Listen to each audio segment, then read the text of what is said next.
السلام علیکم ورحمۃ اللہ وبرکاتہ۔ الحمدللہ رب العالمین وصلی اللہ علی نبینا محمد وعلی آلہ وصحبہ اجمعین وبعد۔ قال اللہ تعالی اعوذ باللہ من الشیطان الرجیم بسم اللہ الرحمن الرحیم۔ لقد جاءکم رسول من انفسکم عزیز علیہ ما عنتم حریص علیکم بالمؤمنین رؤوف الرحیم۔ قابل قدر علماء کرام، میرے سامنے بیٹھے ہوئے معزز و مکرم سامعین، پردے کی اوٹ سے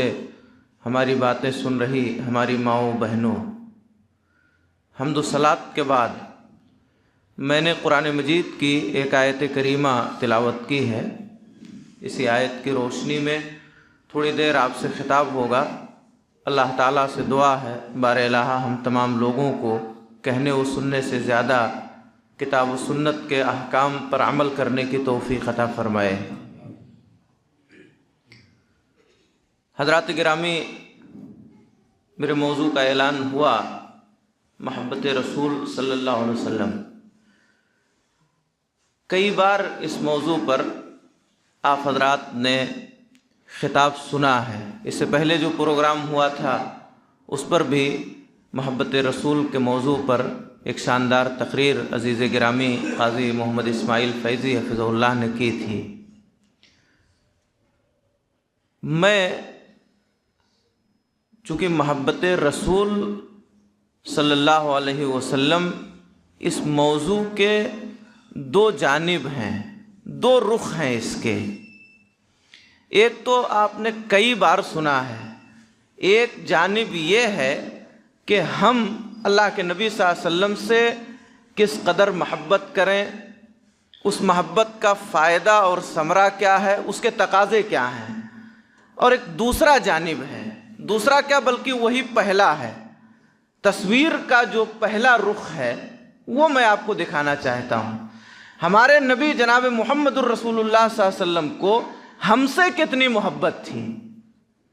جناب محمد الرسول اللہ صلی اللہ علیہ وسلم اپنی امت سے کس قدر محبت کرتے تھے۔ اگر آپ ہم سے حد سے زیادہ محبت کرتے تھے، آپ ہمارے لیے دعا کرتے تھے، آپ کو ہر وقت ہماری فکر لاحق رہتی تھی، تو پھر ہماری ذمہ داری ہے کہ نبی صلی اللہ علیہ وسلم کی اس محبت کا جواب اپنی محبت سے دیں۔ اللہ تعالیٰ نے قرآن مجید میں اس کا ذکر کیا ہے، اللہ تعالیٰ نے اس کا تذکرہ فرمایا، لَقَدْ جَاءَكُمْ رَسُولٌ مِّنْ أَنفُسِكُمْ، تمہارے درمیان تمہیں میں سے ایک رسول آیا ہے،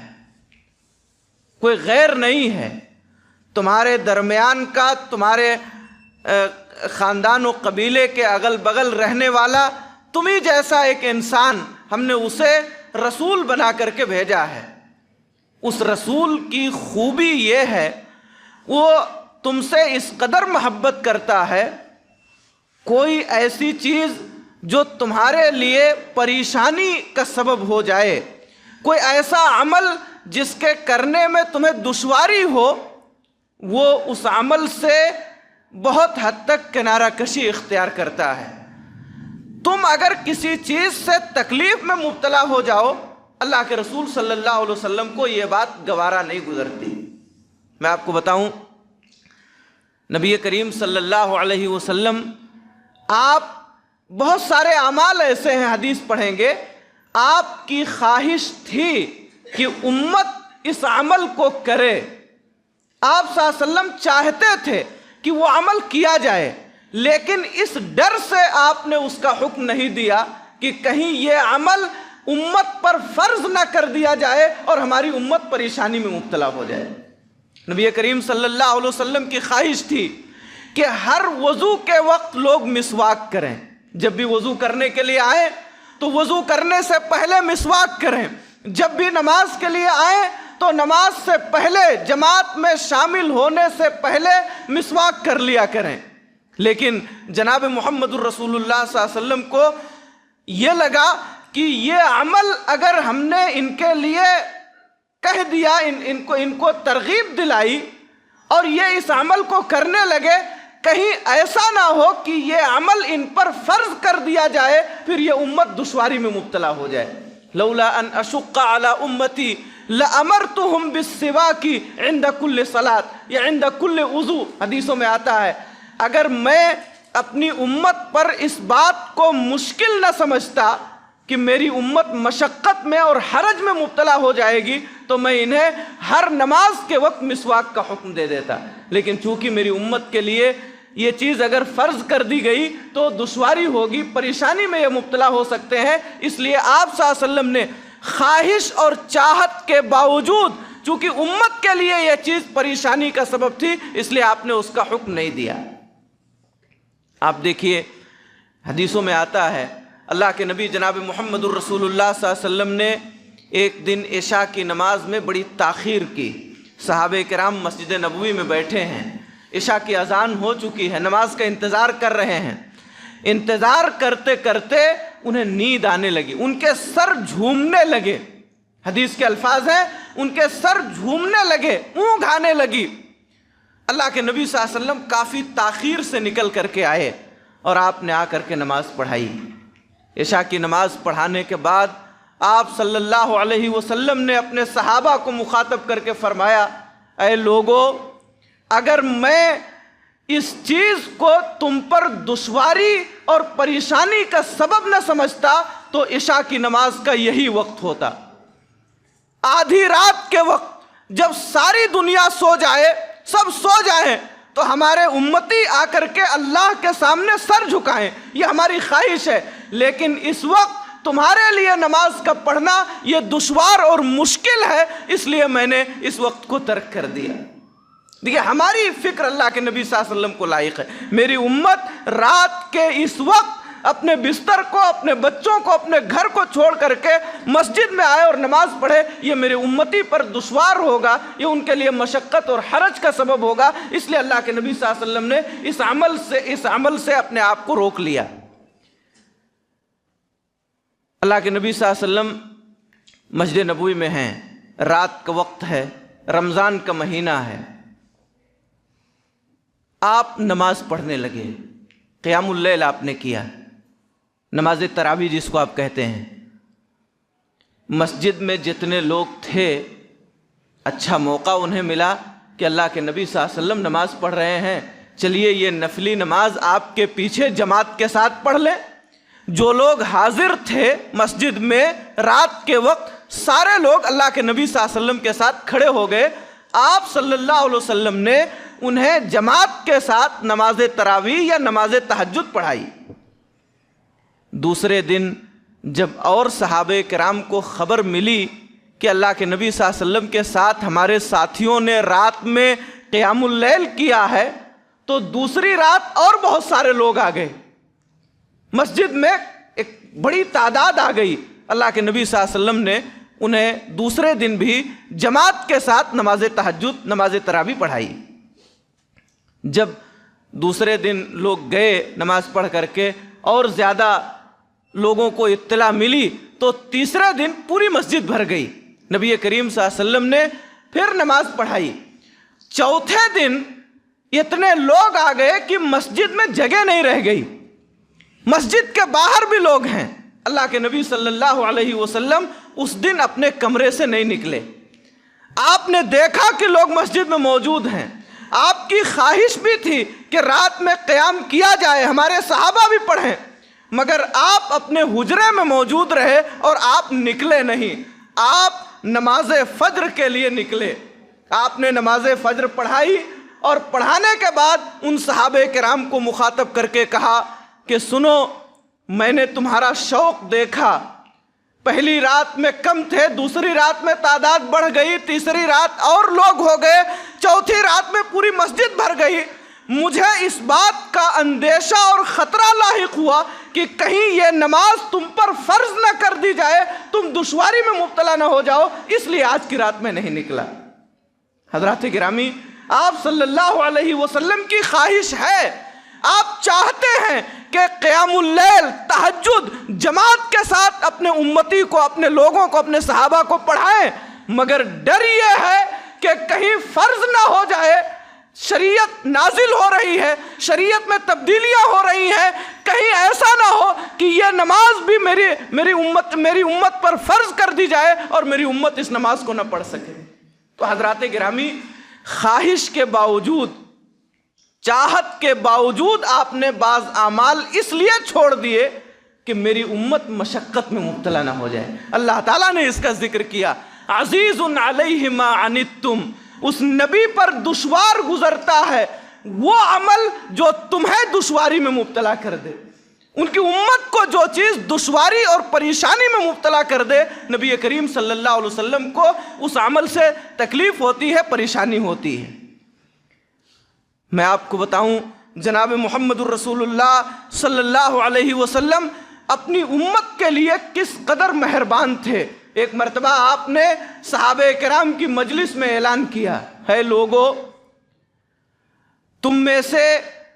جس شخص کے کسی قریبی کا انتقال ہو جائے،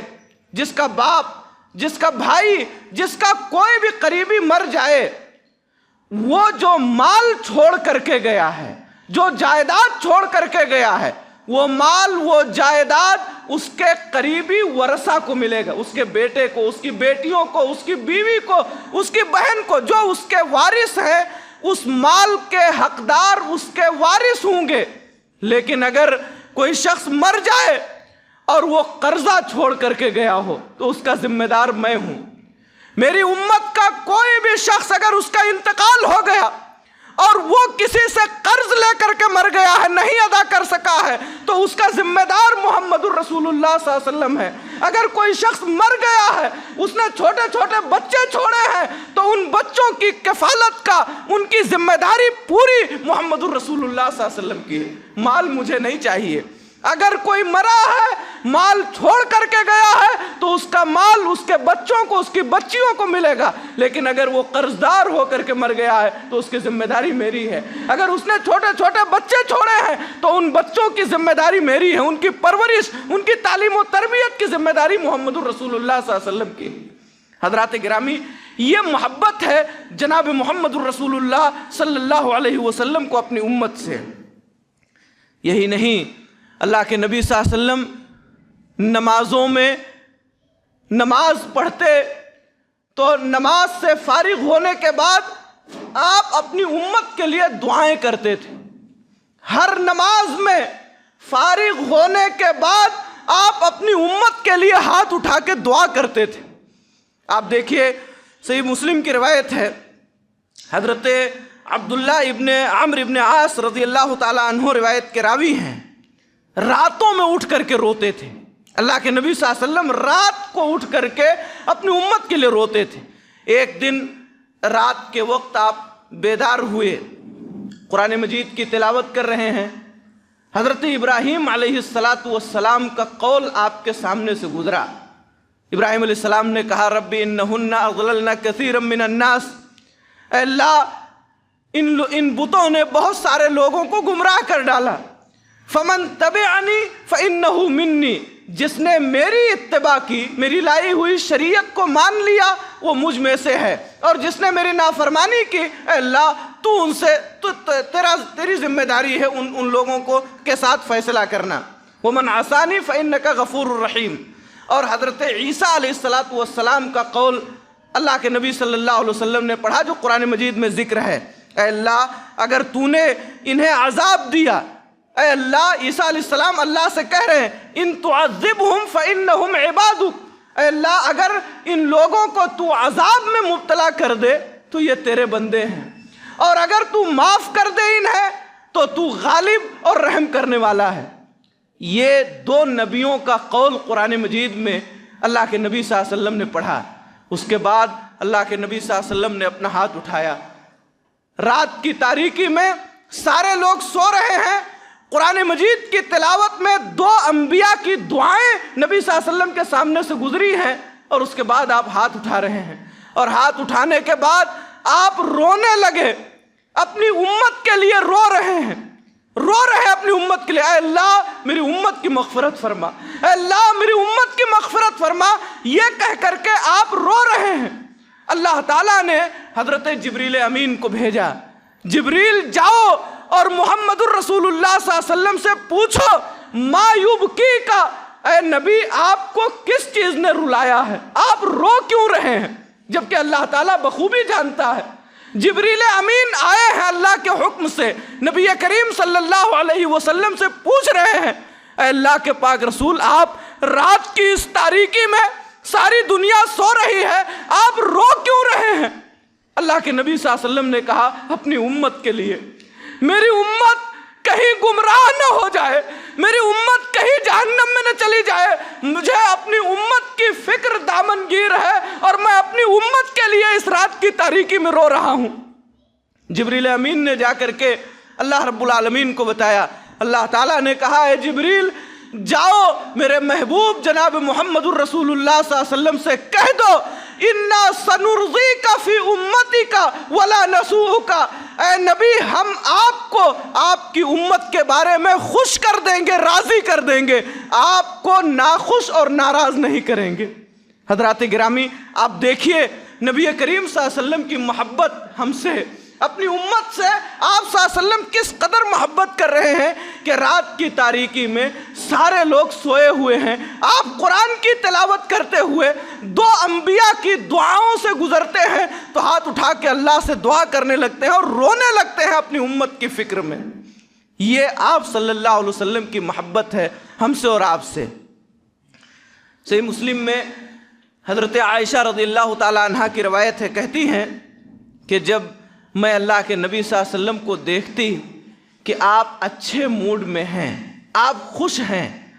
تو میں اللہ کے نبی صلی اللہ علیہ وسلم سے کہتی کہ اللہ کے پاک رسول آپ میرے لیے دعا کر دیجئے۔ حضرت عائشہ رضی اللہ تعالیٰ عنہ جو نبی صلی اللہ علیہ وسلم کی سب سے چہیتی بیوی ہیں، کہتی ہیں جب میں دیکھتی کہ آپ خوش ہیں، آپ مطمئن ہیں، آپ اچھے موڈ میں ہیں، تو میں کہتی کہ اللہ کے پاک رسول آپ اللہ تعالیٰ سے میرے لیے دعا کر دیجئے۔ اللہ کے نبی صلی اللہ علیہ وسلم دعا کرتے، کون سی دعا کرتے؟ اللہم اغفر لعائشہ ما تقدم من ذنبها وما تأخر وما اسرت وما اعلنت، اے اللہ عائشہ کے گناہوں کو بخش دے، جو انہوں نے پہلے کیا ہے، جو انہوں نے بعد میں کیا ہے، جو گناہ عائشہ نے چھپ کر کے کیا ہے یا جو ظاہر کر کے کیا ہے، اے اللہ عائشہ رضی اللہ عنہ کے سارے گناہوں کو بخش دے۔ یہ اللہ کے نبی صلی اللہ علیہ وسلم اپنی بیوی حضرت عائشہ رضی اللہ تعالیٰ عنہ کے لیے دعا کرتے۔ کہتی ہیں جب اللہ کے نبی صلی اللہ علیہ وسلم نے یہ دعا کی میری فرمائش پر تو مجھے ہنسی آ گئی اور میں ہنستے ہوئے آپ کی گود میں گر گئی۔ اللہ کے نبی صلی اللہ علیہ وسلم نے کہا عائشہ کیا میری دعا نے تم کو خوش کر دیا ہے؟ میں نے جو تمہارے لیے دعا کی کہ اللہ عائشہ کے اگلے پچھلے ظاہری باطنی سارے گناہوں کو معاف فرما دے، کیا اس دعا کی خوشی میں تم ہنس کر کے گر پڑی ہو؟ تو انہوں نے کہا اللہ کے پاک رسول آپ کی دعا سے میں خوش کیسے نہ ہو سکوں، آپ دعا کریں میرے لیے اور میں آپ کی دعا سے خوش نہ ہوں۔ کہا اے عائشہ سنو، میں ہر نماز میں اپنی امت کے لیے یہی دعا کرتا ہوں،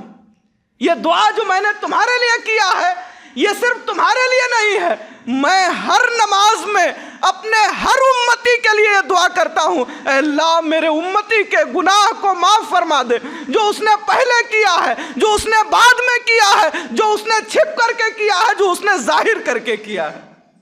یہ محبت ہے جناب محمد الرسول اللہ صلی اللہ علیہ وسلم کی اپنی امت سے۔ حضرات گرامی بہت شفیق اور مہربان تھے اللہ کے رسول صلی اللہ علیہ وسلم۔ ایک مرتبہ اللہ کے نبی صلی اللہ علیہ وسلم نے اللہ تعالیٰ سے دعا کی، نماز پڑھ سے فارغ ہوئے ہیں،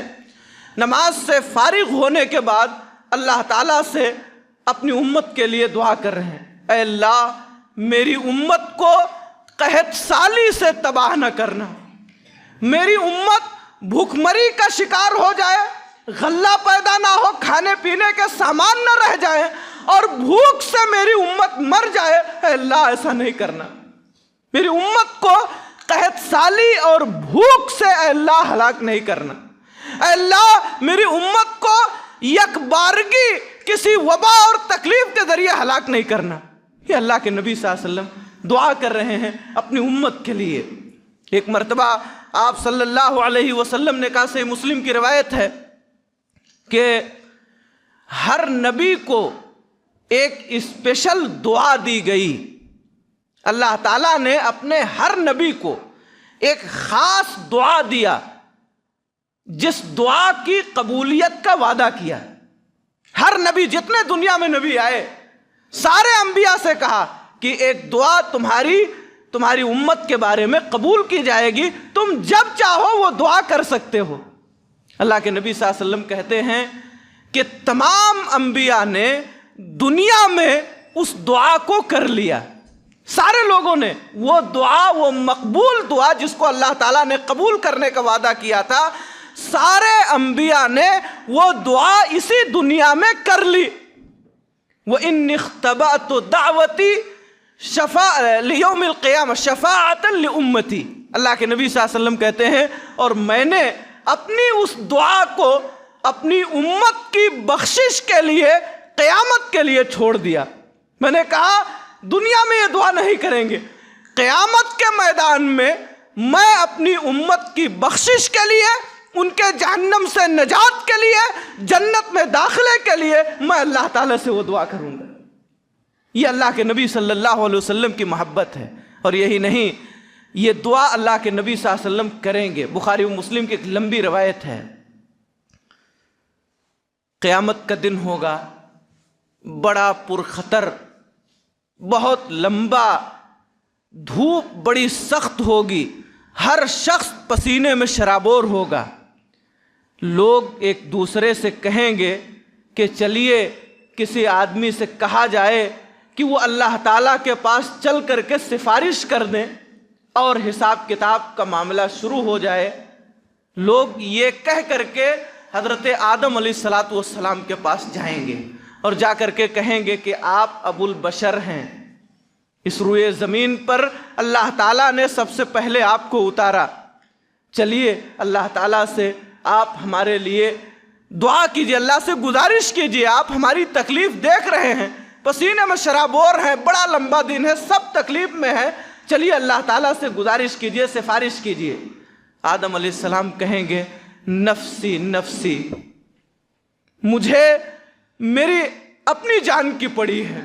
میں بہت پریشان ہوں، میں نے اللہ تعالیٰ کے حضور ایک غلطی کر دی تھی، ایک درخت کا پھل کھانے سے روک دیا گیا تھا، میں اس درخت کے قریب چلا گیا تھا، اللہ کی نافرمانی ہوئی، میں خود بچ جاؤں یہ مجھے اپنی فکر دامنگیر ہے، میں کیسے اللہ تعالیٰ کے حضور جا کر کے کچھ کہہ سکتا ہوں۔ وہ لوگ حضرت ادریس علیہ السلام کے پاس آئیں گے، حضرت نوح علیہ السلام کے پاس آئیں گے، حضرت ابراہیم علیہ السلام کے پاس آئیں گے، اسماعیل علیہ السلام کے پاس جائیں گے، حضرت موسیٰ و عیسیٰ کے پاس جائیں گے، ایک ایک کر کے سارے انبیاء کے پاس لوگ جائیں گے اور یہی کہیں گے کہ چلیے اللہ تعالیٰ سے سفارش کیجئے کہ اللہ تعالیٰ حساب کتاب کر دے اور اس برے اور پریشان کن منظر سے ہم نجات پا جائیں۔ سارے انبیاء یہی کہیں گے نفسی نفسی، میرے بس کی بات نہیں ہے، مجھے اپنے جان کی پرواہ ہے، میں اللہ کے حضور میں نے خطا کی ہے، غلطی کی ہے، میں کیسے اللہ کے پاس جا سکتا ہوں۔ حضرات گرامی، اللہ کے نبی صلی اللہ علیہ وسلم کہتے ہیں لوگ اخیر میں میرے پاس آئیں گے، میرے پاس آئیں گے اور میں اللہ تعالیٰ کے پاس جا کر کے سجدے میں گر جاؤں گا، سجدے میں گر جاؤں گا، دیر تک اللہ تعالیٰ کی حمد و ثنا بیان کروں گا، اللہ تعالیٰ میرے دل میں اپنی تعریف کے لیے، اپنی بڑائی اور بزرگی کے لیے ایسے کلمات ڈال دے گا جو میں نے کبھی اس سے پہلے استعمال نہیں کیے ہیں، میں ان کلمات کے ذریعہ اللہ تعالیٰ کی حمد و ثنا بیان کروں گا، دیر تک اللہ کے سامنے سجدے میں پڑا رہوں گا۔ پھر اللہ رب العالمین فرمائے گا ارفع راسک یا محمد، اے محمد صلی اللہ علیہ وسلم آپ اپنا سر اٹھائیے، سل تعطا، مانگیے آپ کو دیا جائے گا، جو آپ مانگنا چاہتے ہیں مانگیے آپ کو دیا جائے گا، آپ سفارش کیجئے آپ کی سفارش قبول کی جائے گی۔ اس کے بعد اللہ کے نبی صلی اللہ علیہ وسلم کہیں گے اللہم امتی، اللہم امتی، اے اللہ میری امت کو بخش دے، اے اللہ میری امت کو بخش دے۔ حضرات گرامی ذرا تصور کیجئے، قیامت کا وہ منظر ہے